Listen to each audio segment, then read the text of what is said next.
porque a Bíblia é muito clara que Israel é o ponto focal do plano profético de Deus. Então, neste vídeo, vou lhe dar 8 coisas que você precisa saber sobre Israel em relação ao papel que Israel vai desempenhar no fim dos tempos. 1. A dispersão de Israel. Então, a primeira coisa que precisamos olhar em relação a Israel é sua história, e vamos olhar para o que é chamado de dispersão de Israel. Uma pequena lição de história aqui. Deus, através da liderança de reis no Antigo Testamento, havia criado a nação de Israel para ser uma nação unida e fortificada sob um único rei. Mas por causa de toda a desobediência, da imoralidade, da idolatria, da opressão, aos pobres e de todas as outras coisas, Deus os avisou com antecedência que se vocês se envolverem nessas coisas, podem esperar de mim que eu os espalhe pela face da terra. Olhem lá atrás no livro de Deuteronômio, capítulo 4, onde Deus, através do profeta Moisés, prometeu e advertiu o povo a não desobedecê-lo. Diz aqui que no futuro, quando vocês tiverem filhos e netos e tiverem vivido na terra por muito tempo, não se corrompam fazendo ídolos de qualquer tipo. Isso é mal aos olhos do Senhor, seu Deus, e despertará sua ira. Hoje, chamo o céu e a terra como testemunhas contra vocês. Se quebrarem meu pacto, desaparecerão rapidamente da terra que estão atravessando o Jordão para ocupar. Vocês viverão lá apenas por um curto tempo, e então serão completamente destruídos. Agora aqui está. Prestem atenção nisso, pois o Senhor os espalhará entre as nações, onde apenas alguns de vocês sobreviverão. Infelizmente, o povo desobedeceu a Deus, e Deus teve que cumprir essa promessa, acabando por espalhar a nação de Israel pela face da terra. E isso é o que é chamado de diáspora. Agora, sem entrar em toda a história, vou apenas dar alguns destaques. Em 722 a.C., mais ou menos, temos o exílio assírio, ou a invasão assíria, onde Deus permitiu que uma nação maligna e perversa chamada Assíria entrasse na parte norte da terra de Israel e espalhasse o povo, para que fossem reassentados em outras partes do mundo, especificamente na Assíria. E então, em 586 a.C., temos o que é chamado de exílio babilônico. E isso é quando Deus permitiu que a nação maligna da Babilônia entrasse na parte sul de Israel, especificamente Jerusalém ou Judá, e os levou cativos ou sequestrou-os, e os levou de volta para a Babilônia, espalhando-os ainda mais. E então, houve mais dispersão no período persa e durante o período helenístico. E se você avançar para 70 depois de Cristo, temos a destruição do templo judaico, o que levou a mais judeus sendo mortos, alguns sendo vendidos como escravos, outros fugindo para outras partes do mundo para salvar suas vidas, resultando em mais dispersão, mais propagação e maior diáspora. E então, claro, se você avançar para o século XX, temos o Holocausto, onde 6 milhões de judeus perderam suas vidas para os nazistas, destruindo assim a nação judaica e resultando em mais dispersão também. Agora 2. A restauração física de Israel. Isso nos leva à segunda das 7 fases do plano de Deus para Israel. E se a primeira fase foi a dispersão de Israel, vamos chamar isso de restauração física de Israel. Em outras palavras, há escrituras espalhadas pelo Antigo Testamento, onde Deus promete que vai restaurar Israel à terra. Vamos ler sobre várias delas. Ezequiel 11 e 17 diz: Eu, o Senhor soberano, os reunirei de volta das nações onde foram espalhados, e lhes darei a terra de Israel novamente. Ezequiel 36 e 24. Pois eu os reunirei de todas as nações e os trarei de volta para sua terra. Aqui está outra bela em Amós 9, 14 e 15. Vou trazer de volta o meu povo exilado de Israel de terras distantes, e eles reconstruirão suas cidades em ruínas, e nelas viverão novamente. Eles plantarão vinhas e jardins, eles comerão suas colheitas e beberão seu vinho. Eu os plantarei firmemente em sua própria terra. Eles nunca mais serão arrancados da terra que lhes dei, diz o Senhor seu Deus. Deixe-me prestar atenção e focar nessa última frase. Eles nunca mais serão arrancados da terra que lhes dei, o que nos mostra que isso ainda não aconteceu. Agora, à luz de todas as dispersões que a nação de Israel experimentou, incluindo a devastação do Holocausto, pareceria insuperável e quase impossível para Deus reunir seu povo e fazê-los uma nação novamente. Mas é exatamente isso que vemos acontecer em 14 de maio de 1948, quando o povo judeu foi estabelecido como uma nação novamente. E, meu amigo, esta é uma data muito importante na história humana em relação à profecia bíblica, porque antes dessa data, muitos estudiosos da Bíblia questionavam como ele poderia cumprir essas promessas de restaurar Israel como uma nação de volta à sua terra, se eles não eram uma nação. Então, o fato de que em 14 de maio de 1948, isso se concretizou. Agora Israel é uma nação fortificada, preparando o cenário para Deus cumprir as promessas de que ele irá fisicamente restaurar Israel. 3. guerras e perseguição. E isso nos leva à terceira etapa, onde parte do plano profético de Deus para a nação de Israel é que haveria guerras e perseguição das nações vizinhas.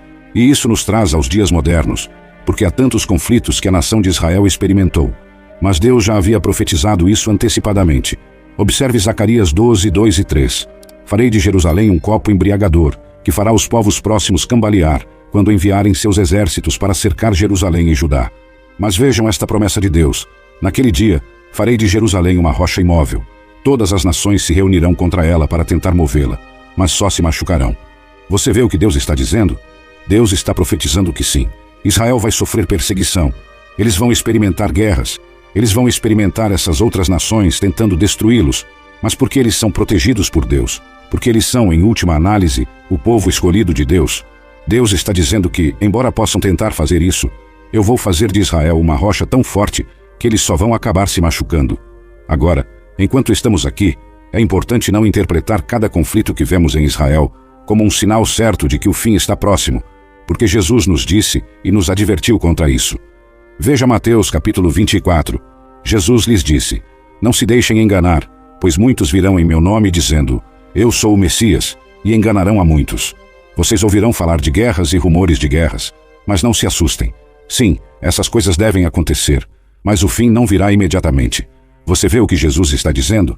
Vai haver guerras, e você vai ouvir sobre essas guerras, muitas delas, e ameaças de guerras, mas não entre em pânico, como se dissesse: ó, o fim está próximo, Jesus está voltando, porque diz aqui que essas coisas devem acontecer, mas o fim não virá imediatamente.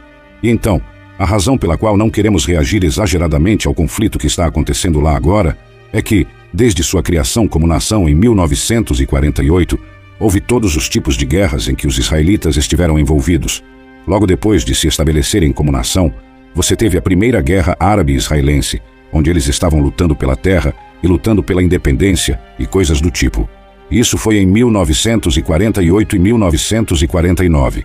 Então, em 1967, você teve a famosa Guerra dos 6 Dias, e em 1970 teve a Guerra de Atrito, seguida pela Guerra do Yom Kippur, em 1973, onde eles foram literalmente atacados no dia de Yom Kippur, um dos feriados judaicos, seguido pelas guerras do Líbano, e então, até 2021, o conflito israelense-palestino, e agora, finalmente, em 2023, vemos que eles estão em guerra novamente. Então, haverá guerras, mas mais uma vez, isso faz parte do plano profético de Deus para Israel. E isso nos leva ao 4, o anticristo e os sacrifícios. Quarto estágio do plano de Deus para Israel, que ocorrerá durante os 7 anos de tribulação, envolvendo o anticristo e sua capacidade de oferecer sacrifícios em um templo que ainda não foi construído.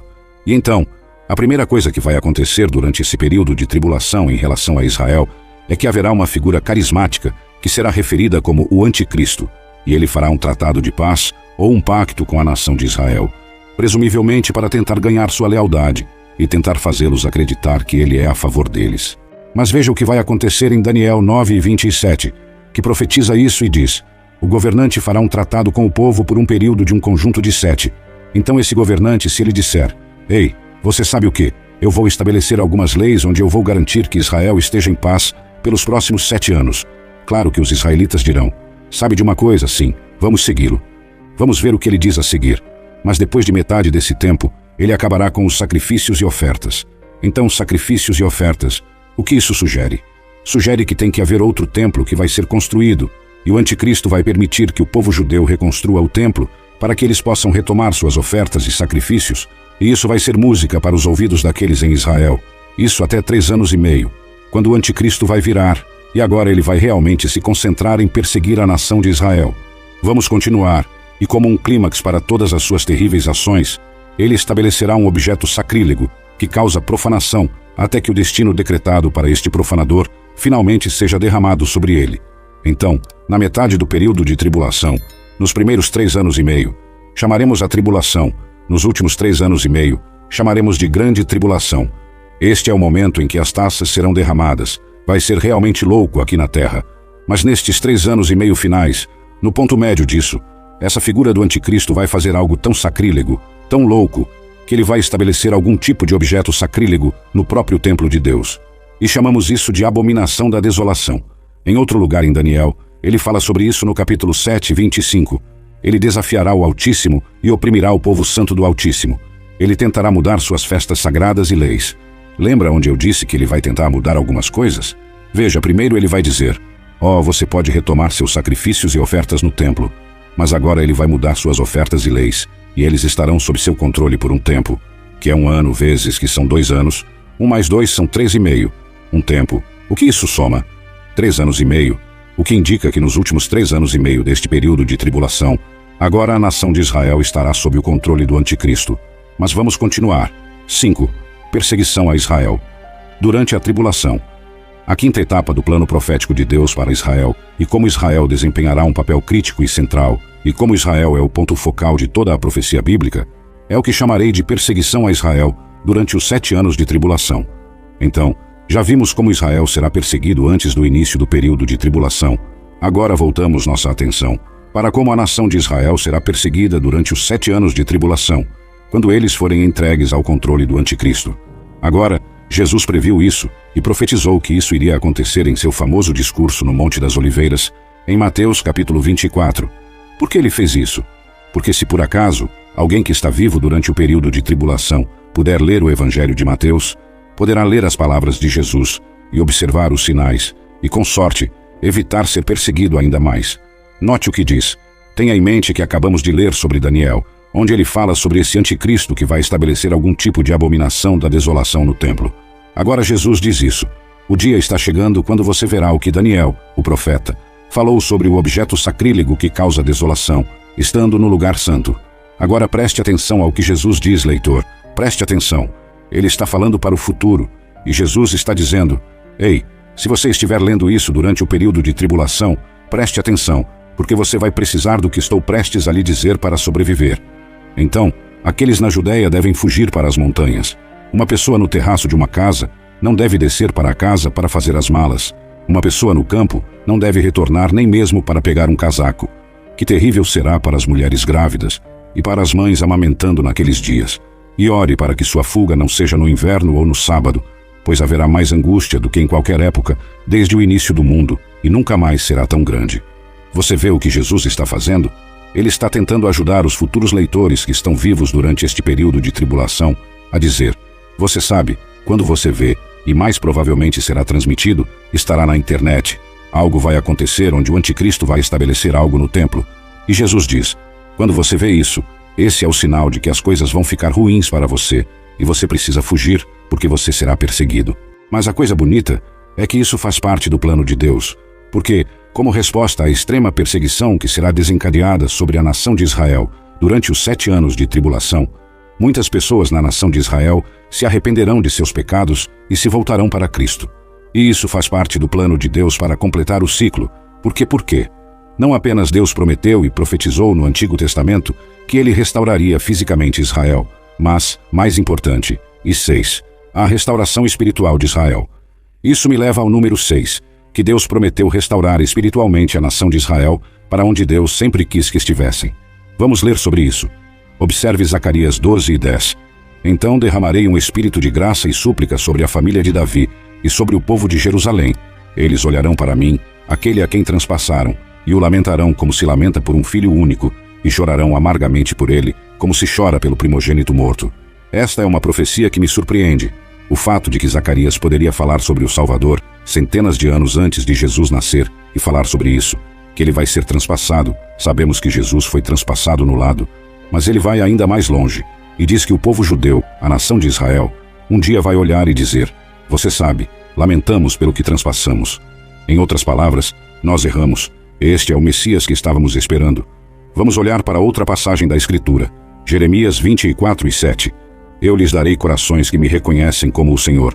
Eles serão meu povo, e eu serei o seu Deus, pois eles voltarão para mim de todo o coração. Tudo isso faz parte do plano profético de Deus para a nação de Israel. Ele disse: vou atraí-los de volta, vou atraí-los para mim, para que eles me vejam como seu Deus. Eles vão reconhecer Jesus como Salvador. Vamos ler outra bela passagem da Escritura em Ezequiel 36:25-28. Então aspergirei água limpa sobre vocês, e vocês serão limpos, suas impurezas serão lavadas, e vocês não adorarão mais ídolos.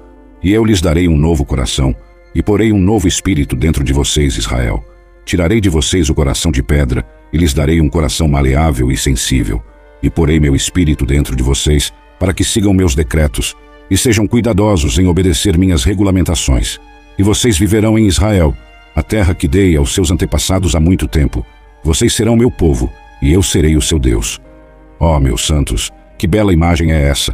Por causa do arrependimento nacional e da conversão ao Jesus durante esses 7 anos de tribulação, a Bíblia diz que, por causa disso, Deus usará principalmente o povo judeu como os principais evangelistas para espalhar a palavra de Deus e a mensagem de Jesus durante os 7 anos de tribulação, para que mais pessoas possam se voltar para Jesus e serem salvas. Vocês estão vendo como Deus fará com que esse plano inteiro que ele tinha para Israel desde o início se complete? Note o que diz Apocalipse 7. E ouvi quantos foram marcados com o selo de Deus. 144.000 foram selados de todas as tribos de Israel. De Judá, 12.000. De Ruben, 12.000. De Gade, 12.000. De Aser, 12.000. De Naftali, 12.000. De Manassés, 12.000. De Simeão, 12.000. De Levi, 12.000. De Issacar, 12.000. De Zebulon, 12.000. De José, 12.000. De Benjamim, 12.000. Agora, o que eu não li é que Deus vai proteger e preservar sobrenaturalmente esses 144.000 evangelistas judeus, porque ele precisa deles para poder espalhar o evangelho e contar às pessoas sobre Jesus. Vamos olhar para os primeiros 3 versículos em Apocalipse 7, que dizem: Então vi 4 anjos parados nos 4 cantos da terra, segurando os 4 ventos para que não soprassem sobre a terra, o mar ou qualquer árvore. E vi outro anjo subindo do leste, carregando o selo do Deus vivo.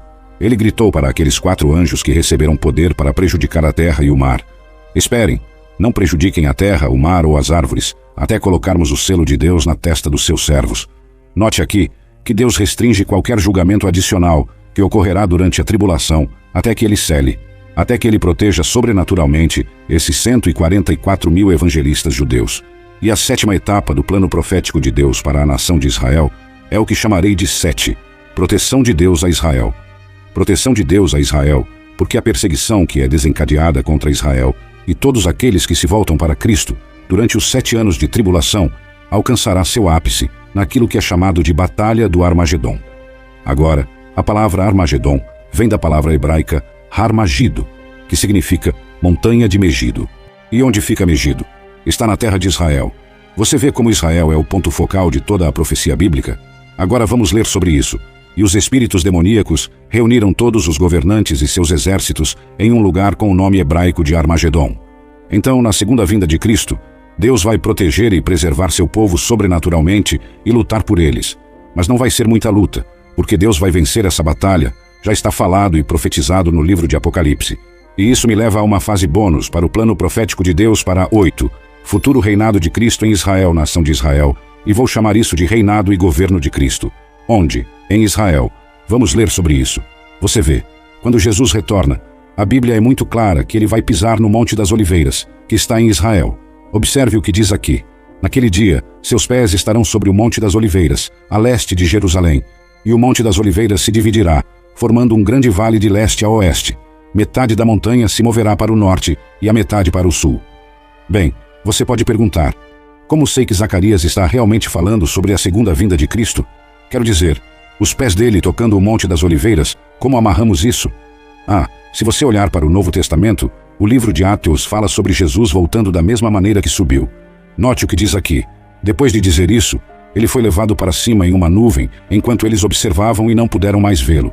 Enquanto eles olhavam fixamente para o céu, 2 homens vestidos de branco apareceram entre eles e disseram: Homens da Galileia, por que vocês estão aqui olhando para o céu? Jesus foi levado de vocês para o céu, mas algum dia ele voltará do céu da mesma maneira que vocês o viram ir. Então os apóstolos voltaram para Jerusalém, de onde? Do Monte das Oliveiras, a uma distância de meia milha. Você vê como a Bíblia pode se interpretar? A Bíblia se confirma. Então, enquanto Jesus estabelece seu reinado e governo na terra, essa batalha vai acontecer novamente. Não vai ser muita batalha, porque no final dessa batalha, 2 dos 3 membros da Trindade profana, a besta ou o anticristo e o falso profeta, serão eternamente lançados no lago de fogo. Agora, isso nos leva ao reinado milenar de 1000 anos de Cristo. E meu amigo, é aqui que o plano de Deus vai se concretizar totalmente. Porque você lembra quando eu falei mais cedo sobre como Deus vai restaurar fisicamente Israel à terra, e Deus vai restaurar suas fortunas, e Deus vai abençoá-los, e Deus vai restaurá-los. Quando ele vai fazer isso? Ele vai fazer isso durante o reinado milenar de 1000 anos, onde o povo judeu vai se estabelecer na terra de Israel mais uma vez, e Deus vai derramar suas bênçãos e seu favor sobre a nação de Israel. Vamos ler sobre isso. Naquele dia, Jerusalém será conhecida como o trono do Senhor. Todas as nações virão lá para honrar o Senhor. Eles não seguirão mais teimosamente seus próprios desejos. Você vê onde Jesus vai ter seu quartel-general durante o reinado milenar de 1000 anos? Será nada menos que em Israel, em Jerusalém. É de lá que o Rei dos Reis vai governar. E então, mais uma vez, em Zacarias 14. E o Senhor será rei sobre toda a terra. Nesse dia, haverá um Senhor, e seu nome será o único adorado. E Jerusalém estará segura finalmente, nunca mais para ser amaldiçoada e destruída. No final, os inimigos de Jerusalém que sobreviverem à praga subirão a Jerusalém a cada ano para adorar o Rei, o Senhor dos exércitos celestes, e celebrar a festa dos tabernáculos. Qualquer nação do mundo que se recusar a vir a Jerusalém para adorar o Rei, o Senhor dos exércitos celestes, não terá chuva.